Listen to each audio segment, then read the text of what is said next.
Admiral of the Fleet's 5 stars, flying above the Pacific Naval Headquarters at Guam, are ready to follow Admiral Nimitz, left, about to set out for the conquest of Okinawa.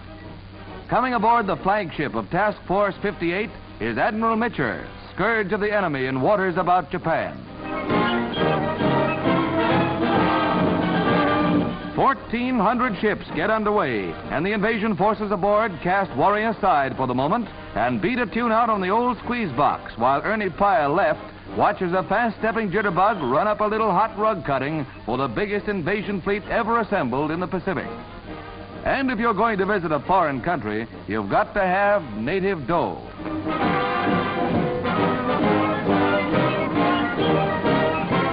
Strategic airfields are the objectives as the great fleet's guns open up.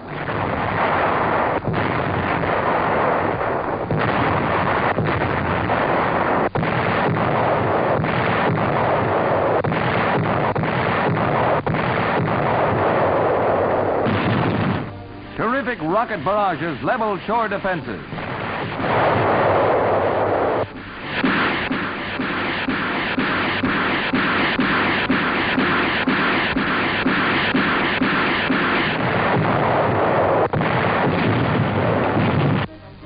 Army, Navy, Coast Guard, and Marine cameramen combined to photograph these stirring scenes of the landing nearest to Japan's main island. Kyushu is only 360-odd miles away. Little resistance was encountered by the first troops ashore, but sporadic sniper fire was met. Pillboxes cleaned out with grenades. While little Jap resistance was met at first, enemy defense grew stronger near Naha, the capital.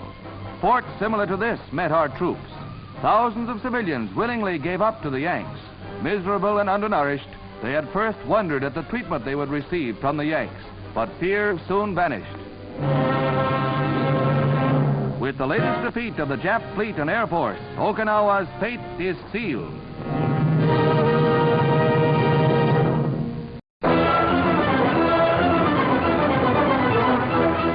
The RAF dropped 30,000 pounds of bombs on Mandalay during the final assault, which drove the Japs from that storied city.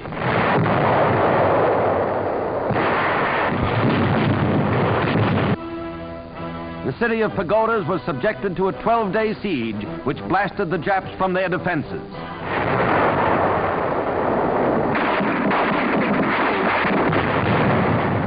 The Japs used temples as strong points.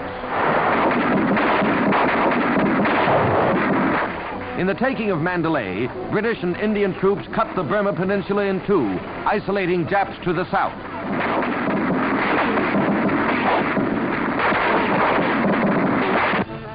Another captured Jap flag, another symbol of the setting sun. It took concentrated shelling to crash the walled city on Dufferin Hill. The Japs held out here for days before the first stunned and blindfolded prisoners were removed.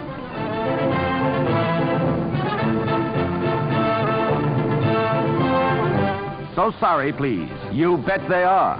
The Union Jack rises over Mandalay after almost 3 years of Jap occupation. Another step toward the crushing of Japan.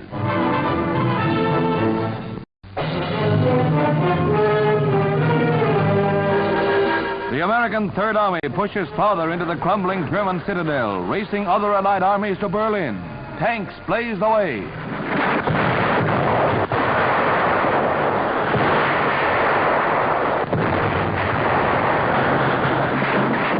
German prisoners, hunched over to avoid fire from their own troops, are rushed to safer areas in the rear. Bag after bag of prisoners have been taken, 1,500 in this group alone. Prisoner of war camps on German soil, but for Germans only. There is no pause for the Third Army as it overruns the Reich. Burning and wrecked Nazi equipment, as well as their dead, litter the road as the armored divisions speed on to engulf a demoralized enemy.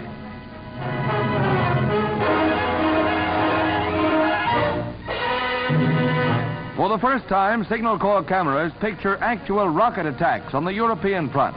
Multi-bank firing units have given valuable support to our artillery. Highly mobile, they're quickly set up and sighted. The Weapons are fired from a remote control box, safe from the blast.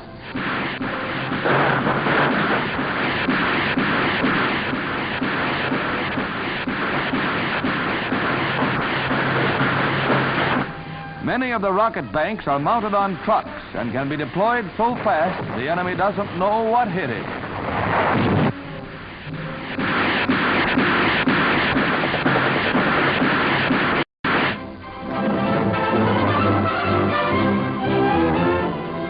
As the San Francisco Security Conference nears, Secretary Stettinius confers with Big Four delegates, including Soviet Ambassador Gromyko, Lord Halifax of Great Britain, and Dr. Wei, Chinese ambassador. The group engaged in informal preliminary discussions.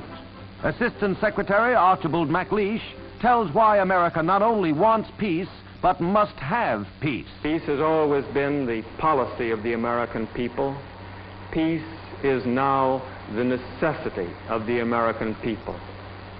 If there is another war, if there is another aggressor, the United States will be the first target of that aggressor's action. We need peace to continue to be ourselves. We need peace to construct the world we Americans have always wanted to construct.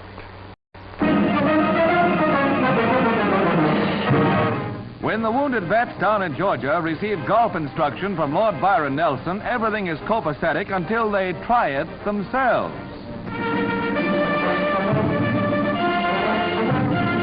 Joe Kirkwood, famous trick shot specialist, steps into the spotlight. And how? For something extra fancy, Joe tees up the ball this way, grabs his war club, but it's a bitter pill to swallow. Things are different in the second round as Joe whacks it, and he'll take no lip from Mr. In-Between. But for the Grand Slam, Joe winds up the shenanigans. It may not be golf, but it's very far from it.